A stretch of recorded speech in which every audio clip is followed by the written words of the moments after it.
Good evening, friends. Welcome to the class again. This is Suresh Kumar Devangan. I'm once again here before you with a quick revision for particularly for limited departmental examination. Though these are the things that we have already studied, but I thought it my duty to come forward, to come again before all of you for the revision purpose of limited departmental examination to be conducted on 26th of April 2026. Friends, already you must have studied all the thing. I will talk about syllabus once again. As I always talk concrete, syllabus is divided in three parts. First is the academic part, perspective on education. Second is the management part, you know it, management part. And third is your admin and finance. So friends, already you must have revised. You have already appeared in your principal examination, vice principal examination for direct recruitment. Now, we have a family of around 3,000 people in different WhatsApp group. We are running 6 WhatsApp groups, and all your friends are there in one or the other group. You have been watching these videos for last 3 to 4 months. Few of the friends have joined it newly. Once again, I welcome all of you, and those who are joining it today for the first time, they are equally welcomed. Friends, here in this video, I'm not going to talk much about, rather I'll jump directly to the thing. But before that, those who have joined for the first time, I will say, if you are going for the detailed study, this ebook is given to you. The link for this book is available in the YouTube video. One video is there announcing 2 ebooks for preparation, and link is given there. You need not go anywhere. You need not ask in the comment box also where to get this PDF. This is the general query.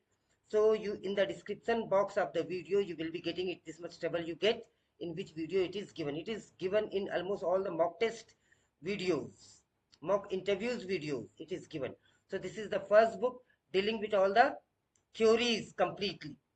All the chapters are given here, and you will find table of content here, perspective in education, pedagogical, curriculum instructions, creative conductive learning. This you can follow. Everything is given here, friends. The second book is mock test, contains 10 mock tests. 10 mock tests are given here with the answers in it. Explanatory answers are also given here, like it indicates in which particular year the question has been asked, and that has been the beauty of the mock test and the usefulness of this mock test book and ebook. Friends, those who appeared in the examination, that overall, if we talk about principal examination, vice principal examination, and assistant commissioner examination, most of the questions were asked from these 2 books as it is. This I don't say, rather all the participants say, those who have read this book. So friends, let us begin today's session. Once again, I remind you before we proceed, this is a quick revision. Don't be rely on this only. This is revision. Revision is done once you have already completed the course. So I believe you have read complete course. You have gone through everything, and this is a revisional course, revisional video for all of you. So let us begin, friends. We'll start with the things that is given here. Now, basic framework. हम बात करते हैं basic framework की. Commencement. Commencement of CCA rule 1st December 1965. Everybody knows. मेरी आवाज से आपको चीजें याद रहेंगी, ऐसा मेरे कुछ दोस्तों ने मुझे कहा है, मैसेज के थ्रू, कॉल के थ्रू, इसीलिए कि एक रिवीजन होगा. एप्लीकेबिलिटी की हम बात करते हैं. It is applicable to civilian central government servants, including civilian in defense service also, including people in the defense service also. Not applicable to, ये भी आता है प्रश्न परीक्षा में. एप्लीकेबल तो आपको मालूम है. Not applicable to railway servants, armed force personnel, casual or contract implies until and unless they are confirmed. Classification of post 7 CPC की बात करते हैं it has been classified into three groups, group A, B and C. Group D is abolished, rather I should say merged with group C after the 7th CPC. Appointing authority for group A is President of India. Suspension की हम बात करते हैं दोस्तों. Suspension एक important aspect है जिससे प्रश्न बनते हैं. हाई प्रोबेबिलिटी एरिया, यहाँ पे मैंने कुछ लिख के रखा है, अगर मैंने कुछ भी लिखा है तो आप उसे जोड़ देंगे. If you talk about the nature, not a penalty, actually suspension is not a penalty, then what it is rather, ये सेंटेंस को याद रखिएगा, इस वर्ड को याद रखिएगा, अगर थ्योरेटिकल क्वेश्चन आ जाए तो इस सेंटेंस को जरूर. what is suspension? Suspension is actually an interim administrative measure that can be taken that does not harm, that does not benefit the employer. So it is not a penalty, rather it is an interim administrative measure. Deemed suspension की हम बात करते हैं, चीजों को याद रखते हैं. Deemed suspension means automatically you will be considered as suspended if detained in police or judicial custody for more than 48 hours, are convicted and sentenced to imprisonment more than 48 hours, then automatically you will be considered as suspended. यदि suspension हो जाता है तो subsistence allowance मिलता है. Normally it is 50% of the leave salary plus DA and can be increased to 75%, 50% 3 महीने तक, शुरू के 3 महीने तक, क्योंकि सस्पेंशन 3 महीनों के लिए होता है, और 3 महीने से अधिक यदि उसे बढ़ाया जाता है या उसमें डिले होता है, not due to employer but due to the office, then your subsistence allowance will be increased from 50% to 75% and can be reduced down to 25% यदि एम्प्लॉय के कारण कहीं पे डिले हो रहा है जस्टिस, कि वो पेश नहीं हो रहा है या अपनी अटेंडेंस नहीं दे रहा है या नेग्लिजेंस शो कर रहा है. In that cases review of suspension mandatory with in 90 days. Days को याद रखिएगा, mandatory with in 90 days. 90 days में उस सस्पेंशन के ऑर्डर को रिव्यू करना आवश्यक होगा. This is compulsory for the authority to be reviewed. इस बात का आप विशेष रूप से ध्यान रखेंगे. नाउ एक्सटेंशन आफ्टर रिव्यू, अगर एक्सटेंशन करने की स्थिति निर्मित होती है, if the circumstances is such that suspension is to be extended, then it can not be extended for more than 180 days, that is 6 months. याद रखेंगे दोस्तों इसको, maximum for 180 days. Who can suspend? हाँ, ऐसा नहीं है भाई कि कोई भी आपको सस्पेंड कर दे. Only appointing authority or disciplinary authority or authority empowered by president can have the rights to suspend an officer, an employee. Penalties की हम बात करते हैं. पेनाल्टी कौन से रूल में दिया गया है? Rule number 11, minor versus major. Most important चीज है जो आपके रिवीजन का हिस्सा होने वाला है. तो माइनर वर्सेस मेजर में क्या देखते हैं? माइनर पेनाल्टीज, ये आपको बहुत अच्छे से पता है, फिर भी मैं एक बार बता दूं. माइनर जो पेनाल्टीज है वो माइनर किसमें है? 16 में है, रूल नंबर 16.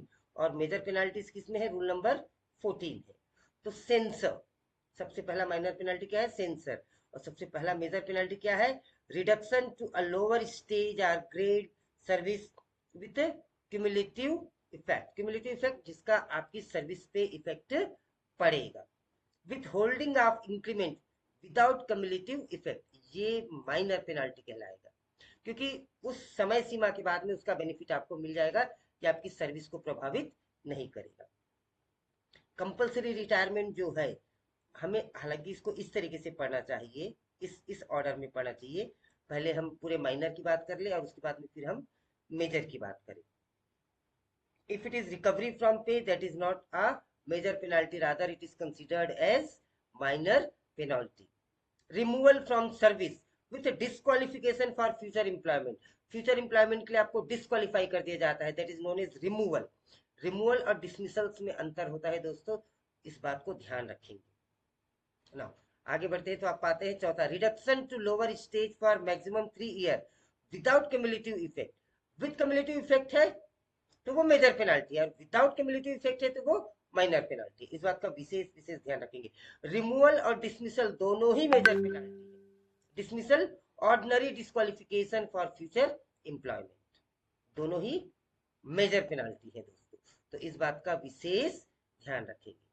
चलिए मिनिमम पेनाल्टी की हम बात करते हैं. तो मिनिमम पेनाल्टी क्या है? ये तीन चीजें, तीन फैक्ट जो है उसे याद रखेंगे। ये एमसीक्यूज में पूछे जा सकते हैं, इवन डिस्क्रिप्टिव में भी पूछे। Censure is a minimum penalty, warning is not a penalty, ध्यान रखना।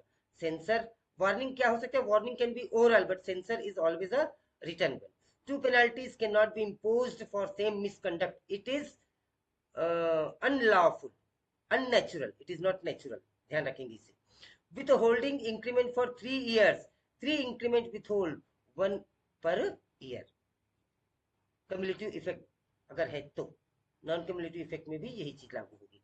मेजर पेनाल्टी की हम बात करते हैं, the procedure goes on rule number 14, हमने पहले ही बात कर ली थी। जो मेजर होता है वो 14 है और माइनर जो है वो 16 है। टाइम लिमिट की और स्टेप्स की बात कर लेते हैं, क्योंकि इस पर से प्रश्न नॉर्मली बनते हैं।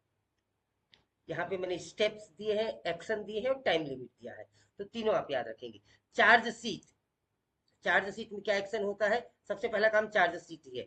Article of charge plus imputation and list of document and list of witness, ये आपको दिया जाएगा चार्ज शीट के साथ ही साथ। कोई टाइम लिमिट नहीं है, क्योंकि यहीं से कार्य का प्रारंभ होता है। डिफेंस रिप्लाई की हम बात करते हैं, it is a kind of return statement. जिस एम्प्लॉय को भी ये चार्ज शीट दिया गया वो अपना डिफेंस स्टेटमेंट दे सकता है, रिटर्न स्टेटमेंट दे सकता है। And the time limit is 10 working days, that can be extendable, that is extendable on the request of the employee. Inquiry authority की बात करते हैं, इंक्वायरी अथॉरिटी कौन होते हैं, अपॉइंटेड इफ चार्जेस डिनाइड। भाई आपने चार्ज को डायरेक्टली एक्सेप्ट कर दिया तो कोई इंक्वायरी की जरूरत नहीं है। यदि चार्जेस आप डिनाई करते हैं, मोस्ट ऑफ द केसेस में चार्जेस डिनाई होते हैं, तो फिर वहां पर आईओ इंक्वायरी ऑफिस, आईए इंक्वायरी अथॉरिटी की नियुक्ति होती है। डिफेंस असिस्टेंट की बात करते हैं, इस पर प्रश्न बनेगा। मैक्सिमम 2 केसेस एट टाइम उसके पास में होना चाहिए। लीगल प्रैक्टिशनर की बात करते हैं, एसडीए डिफेंस असिस्टेंट, तो no DA unless presenting officer is also a legal practitioner for DA, DA is permitted, तब तक आपको डीए की, डिफेंस असिस्टेंट की जरूरत नहीं। वो लीगल प्रैक्टिशनर नहीं हो सकता है, ध्यान रखना। आपका एम्प्लॉय हो सकता है, कोई गवर्नमेंट ऑफिशियल हो सकता है, कोई व्यक्ति हो सकता है। लीगल प्रैक्टिशनर कब होगा, जब संगठन से भी लीगल प्रैक्टिशनर है या आपको इंक्वायरी ऑफिसर ने इसकी परमिशन दे दी है। सप्लाई ऑफ डॉक्यूमेंट की बात करें, copies of release upon document, अगर कोई आप डॉक्यूमेंट मांगते हैं तो 5 वर्किंग डेज में बिफोर विटनेस एग्जामिनेशन आपको दिया जाएगा। विटनेस का जब भी एग्जामिनेशन होगा उसके 5 दिन पहले तक आपको दे दिया जाएगा। एडिशनल डॉक्यूमेंट यदि आप कोई मांग करते हैं, if demanded by charge officer, तो 10 days if relevant.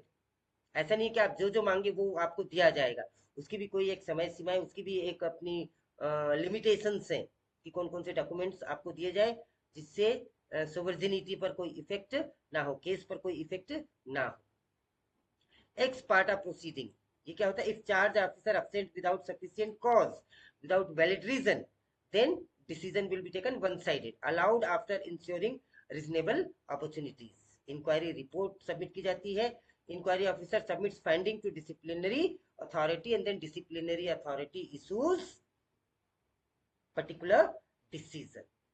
So this is the procedure, friends.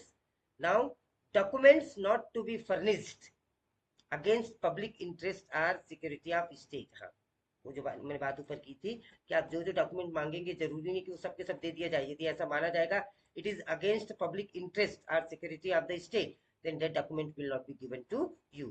Recall of evidence only to remove inherent lacuna, not to fill gap, ये ध्यान रखेंगे आप। दोस्तों हम आगे बढ़ रहे हैं और हम पेज नंबर 3 पर आ गए हैं। ये पूरा रिवीजन 8 पेज का है। The revision notes prepared for you is for 8 pages and we are in page number 3. That is why I have named it CCA quick revision notes by Devangan sir. So here we are on page number 3. Action on inquiry report. Inquiry report पर action कैसे होता है, ये rule number 15 पे आता है। Final order जिसे हम कहते हैं, DA defence assistance rule, apply independent mind, not mere endorsement of inquiry officer report. UPSC consultation की बात करते हैं, सबसे लास्ट पेज में मैं इससे प्रश्न पूछूंगा, ध्यान रखेंगे। Mandatory for group A official, UPSC का कंसल्टेशन केवल ग्रुप ए ऑफिशियल्स के केस में मैंडेटरी है, ये आर्टिकल 323C में मेंशन है। आपको प्रश्न घुमाने के लिए इस तरीके से पूछा जाता है, UPSC consultation is mandatory in all cases तो ध्यान रखना, it is not mandatory in all cases, it is mandatory only in the cases of group A officials. So this is to be taken care. UPSC advisory, not binding. If not accepted, reason must be recorded. Remember friends, reason must be recorded. Supply of UPSC advice. Supply of UPSC advice must be given to government servant along with final order. Along with final order. Speaking orders की हम बात करते हैं. Must contain reasons. Order without reason is invalid. Speaking order की जो हम बात कर रहे हैं, ध्यान रखेंगे आप. Must contain reasons. Order without reason is invalid. Effect of penalty order. Penalty order जो दिया गया है उसका इफेक्ट कैसे लागू होगा, कब से लागू होगा? From date of issue, can not be retrospective. जिस डेट से वो इशू हुआ है उसी डेट से इफेक्टिव होगा, इतना आपको ध्यान रखना है. माइनर पेनाल्टीज की बात करते हैं जो कि प्रोसीजर 16, रूल नंबर 16 जिसे हम कहते हैं. Inform CO in writing. CO means charged officer. Charged officer will be informed in writing of imputations. Opportunity to make representation, he will, ऐसा नहीं कि सीधा इम्पोज कर दिया जाएगा. Again there will be a chance for representation. No oral inquiry mandatory unless defence assistant decides or charge officer request. या तो आप रिक्वेस्ट करेंगे या फिर डिफेंस असिस्टेंट को ऐसा लगता है कि इस पर कोई इंक्वायरी फिर से की जाए, तो इट इज नॉट मैंडेटरी. ध्यान रखेंगे. अपील, रिवीजन एंड रिव्यू की हम बात करते हैं. Appeal, revision. दोस्तों मुझे उम्मीद है मैं जो जो बातें बोल रहा हूं आप सहमत होंगे और एक अच्छा खासा आपका रिवीजन हो रहा होगा. यदि ऐसा है तो कमेंट सेक्शन में मुझे लिख के जरूर बताएं दोस्तों कि यह वीडियो आपको कैसा लगा. क्या मुझे इसी तरीके से सभी वीडियो लेके आने चाहिए सभी टॉपिक पे? My next video will depend exclusively on your comment. Friends, I am not appearing for the test. I am not appearing for limited departmental examination. Let me make it very clear to you. I had already announced I am not appearing. I am appearing neither for vice principal nor for principal direct examination. Neither I am appearing for limited departmental examination. All these homework is exclusively done for you people so that you may need not go anywhere else and prepare from 10 to 12 books. मोटी मोटी किताब मत पढ़िए दोस्तों, आपके पास समय कम है. Authentic notes मैं आपको दे रहा हूं, आप उन नोट्स से पढ़िए. जो 2 ई बुक की मैंने बात की थी वो दोनों ई बुक आप पढ़िए. ये सारी डिटेल यहाँ पे आपको मिल जाएगी, सारा लेसन आपको मिल जाएगा, कंटेंट मिल जाएगा और आपको प्रैक्टिस के लिए मॉक टेस्ट भी मिल जाएगा. All this things exclusively for you friends, and in return your feedback, your comment is needed in the channel so that it mark and kind of authenticity. Yes, you like the videos, or it is needed. Simply watching and walking away won't help you friends. Your comment, your like may help the other people to stay in the channel and stay and to be benefited by the content. Do share it with your friends. आगे बढ़ते हैं. Appeal, revision and review की हम बात करते हैं. Appeal, rule number 2320, ये याद रखिए. अपील की अथॉरिटी किसे है, क्यों है, कैसा है और कौन से रूल नंबर है? तो रूल नंबर 2328 है. की पॉइंट की हम बात करते हैं. Limitation 45 days from receipt of order. Appellate authority can confirm, can reduce and can enhance और सेट असाइड. 3 चीजें हैं. वो कंफर्म करेगा कि हाँ भाई यही पेनल्टी है. He can reduce it. Appellate authority can reduce it. Appellate authority can enhance it, आगे भी बढ़ा सकते हैं. और इट कैन सेट असाइड, पूरा पूरा खत्म भी कर सकते हैं. In enhancement only after giving opportunity. यदि इनहेंसमेंट किया जा रहा है तो आपको एक अपॉर्चुनिटी भी दिया जाएगा कि भाई ऐसा हो रहा है, you can represent your case. Revision की हम बात करते हैं. रूल नंबर 29 बात करता है बाय प्रेसिडेंट और अपीलेंट अथॉरिटी और higher authority, no time limit for CO revision. Now review 29A by president only based on new material, new fact, new evidence not earlier known. उसके basis पे president के पास भी ये चीजें जाती है. इंपॉर्टेंट टाइमलाइन, एग्जाम टेबल की हम बात कर रहे हैं. क्विक रिवीजन, एकदम क्विक रिवीजन. मोटा मोटी बात करना जिसे हम कहते हैं। Deemed suspension due to detention 48 hours time limit की हम बात कर रहे हैं। Review of suspension order within 90 days 90 दिन में करना, ये याद रखिए, ये पॉइंट याद रखिए। Maximum extension of suspension after review 180 days at a time. Reply to charge sheet major penalty के केस में 10 वर्किंग डेज, 10 वर्किंग डेज में आपको रिप्लाई देना ही देना है, रिप्रेजेंटेशन देना है। Supply of document before witness examination 5 दिन में आपको मिल जाएगा सप्लाई ऑफ डॉक्यूमेंट यदि विटनेस का एग्जामिनेशन होना है। Additional document by charge officer 10 दिन, कोई भी आप एडिशनल डॉक्यूमेंट मानते हैं 10 दिन में आपको मिल जाएगा। Appeal limitation condonation by appellate authority और appeal against penalty order 45 days. दोस्तों हम आगे बढ़ते हुए पेज नंबर 4 पर आ गए हैं। 50% वर्क हमने कर लिया है। 20 मिनट में हमने सीसीएस कंडक्ट रूल और सीसीएस सीसीए रूल को पढ़ लिया है, मतलब पढ़ पहले आपने लिया है, 20 मिनट में हमने रिवीजन कर लिया। और यदि दोस्तों ये रिवीजन आपने कर लिया फिर उसके बाद में आप आगे बढ़ जाइए, नेक्स्ट टॉपिक पे आ जाइए, आपको इस टॉपिक पे फिर से कुछ और करने की जरूरत नहीं। इससे ज्यादा क्या करेंगे आप, क्या रोज दिन भर सीसीएस सीसीए रूल को पढ़ते रहेंगे? यह भी आपके लिए एडवाइजेबल बिल्कुल नहीं। सीसीएस कंडक्ट रूल की, हम अभी तक हम सीसीए रूल की बात कर रहे थे, अब हम प्रिसाइजली कंडक्ट रूल की बात करते हैं। 1964 कमेंसमेंट ईयर क्या है? 1964। पर्पस क्या है इसका? Regulate behaviour, integrity, discipline government servant. General conduct rule, general conduct rule की हम बात करते हैं, दैट इज रूल नंबर 3। परीक्षा में अक्सर इसे पूछा जाता है, परीक्षा में पूछा जाए ना पूछा जाए, आपके सर्वाइवल के लिए रूल नंबर 3 बहुत आवश्यक है। Must maintain absolute integrity, absolute devotion to duty and avoid unbecoming conduct। अब इन 3 शब्द में पूरी दुनिया आ गई।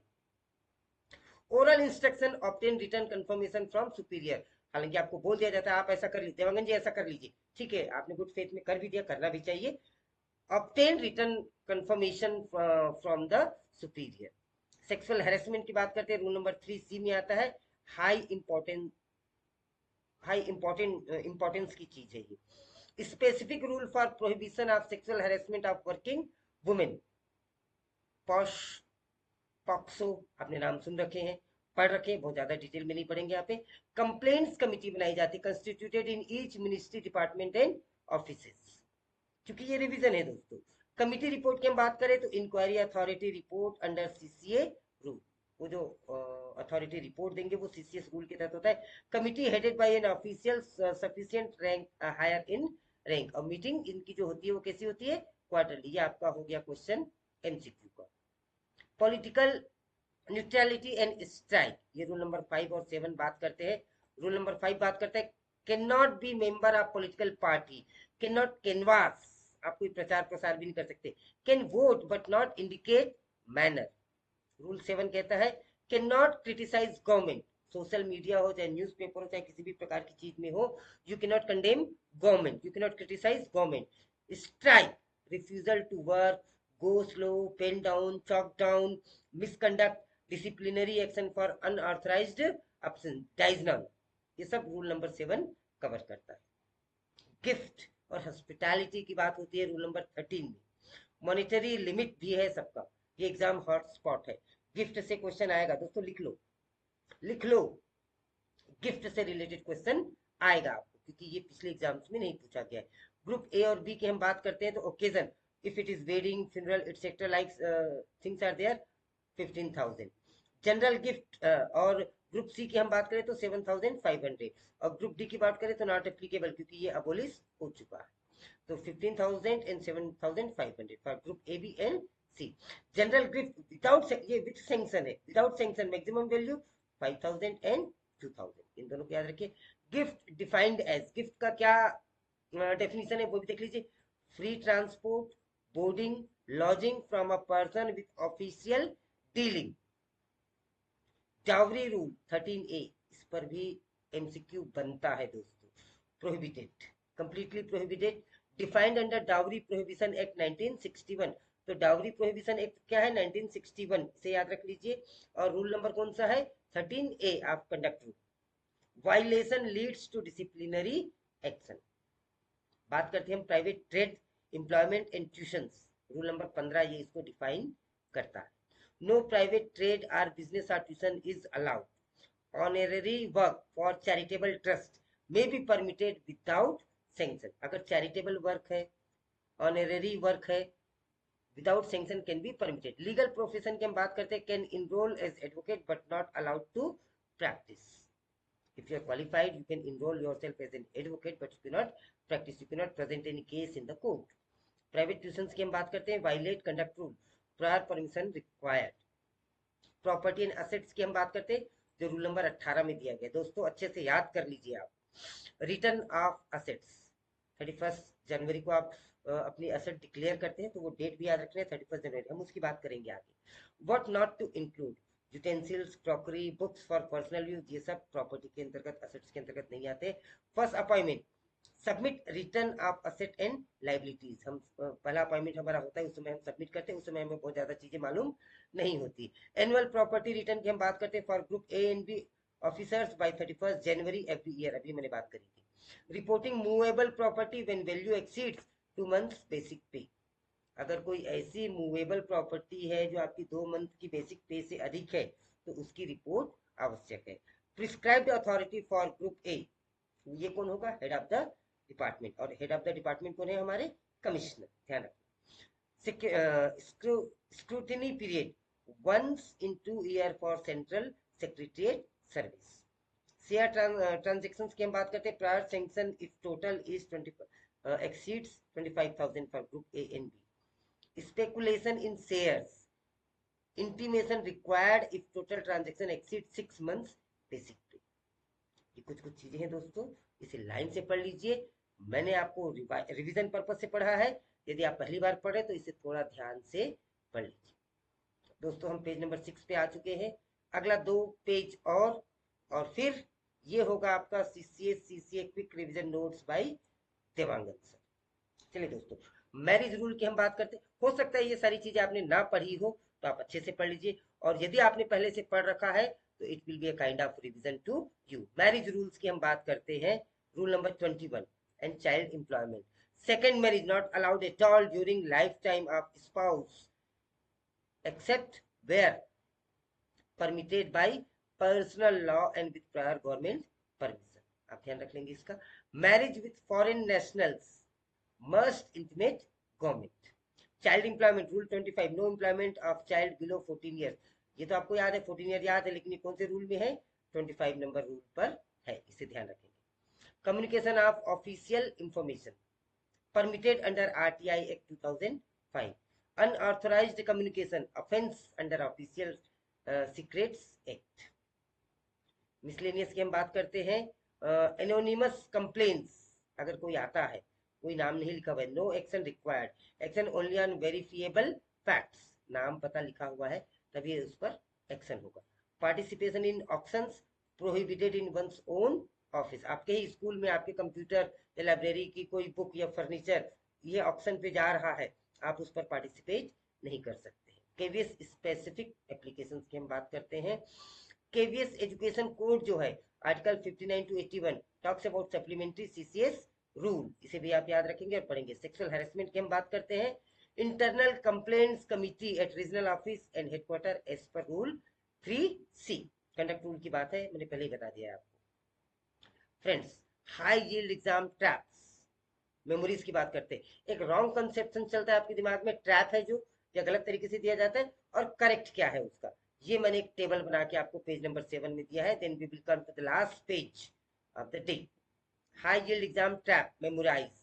Warning is a minor penalty. No, my dear friend, I said warning is not a penalty because it is oral, and censor is minimum penalty. Warning is not a penalty. Suspension is a major penalty. No, suspension is not a penalty at all. Suspension is not a penalty, rather it is an interim measures. I have already told you. Group D post still exists? No, it does not exist. अच्छा, ये सारी बातें मालूम है आपको और नहीं मालूम है तो एक अच्छा खासा रिवीजन हो रहा है। Group D is abolished after 7 CPC, rather I should say it is merged with group C. Now UPSC advice is binding, advisory reason if not accepted. Legal practitioner always allowed as DA, defense assistant? No, only if PO is legal practitioner or DA permits you. दो conditions हैं, या तो उनका जो PO है वो आपका क्या होगा, लीगल प्रैक्टिशनर है, या फिर डिफेंस असिस्टेंट आपको परमिट करता है, डिसिप्लिनरी अथॉरिटी आपको परमिट करता है, तब आप डिफेंस असिस्टेंट नहीं, सॉरी, डिसिप्लिनरी अथॉरिटी यदि आपको परमिट करता है तो you can request for that. Now penalty order without reason is valid? No. Speaking order with reason mandatory. Any gift from friend allowed? Limit group AB 5000, group C 2000 without sanction. अभी हमने इसकी बात की थी. With sanction 15,000 और 7,000. Anonymous complaint, ground for action. No action is to be taken. Only on verifiable facts the action will be taken. Private tuition freely allowed? No. It violates conduct rule. Permission required. Deemed suspension after 24 hours? No. It is to be considered after 48 hours. Two penalties for the same misconduct allowed? No, it is not allowed. It violates natural justice. Quick recall 5 numbers for exam. दोस्तों 48 hours याद रखेंगे आप, क्या है, for the deemed suspension. 10 days काहे के लिए है, 10 days to reply to charge sheet. 45 days काहे के लिए है, टू फाइल अपील. और 90 days काहे के लिए है, टू रिव्यू सस्पेंशन. और इस पर और जोड़ दीजिए 180 days काहे के लिए है, maximum it can be extended, suspension can be extended maximum for 180 further days after 90 days. And 31st January. What is 31st January? The deadline for annual property return for group A and B officials. Rule number memory table. Last page दोस्तों. Rule number memory table. Suspension rule number 10. Penalties rule number 11. All penalties are discussed in rule number 11. Suspension is exclusively discussed on rule number 10. Major penalty inquiry की हम बात करते तो rule number 14 होता है. Action on inquiry report rule number 15 होता है. तो 16 क्या है, minor penalty. Minor penalty rule number 16.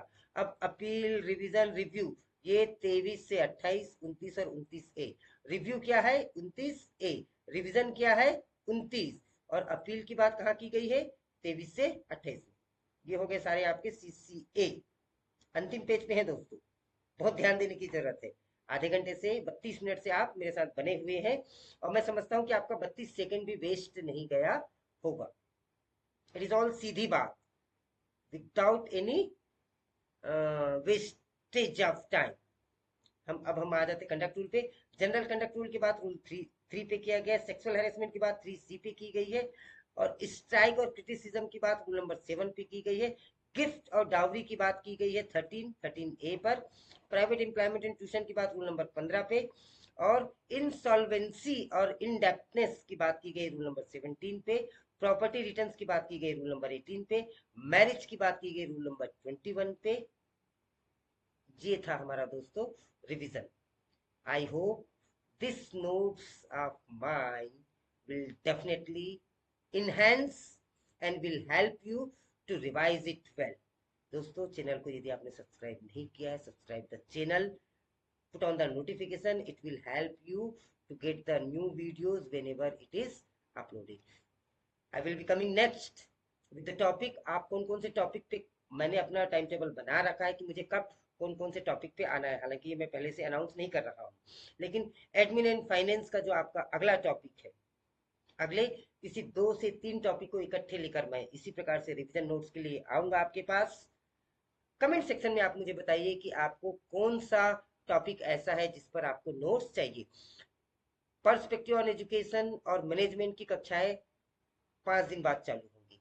Admin and finance को 5 लेक्चर में मैं कंप्लीट रिवीजन आपको देने वाला हूँ. Thank you for watching me. I hope you like the video.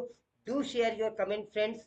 Don't go without commenting on the video. Do like the videos. It encourages not only me but to others to watch it. Thank you. Have a nice day. See you again in next video.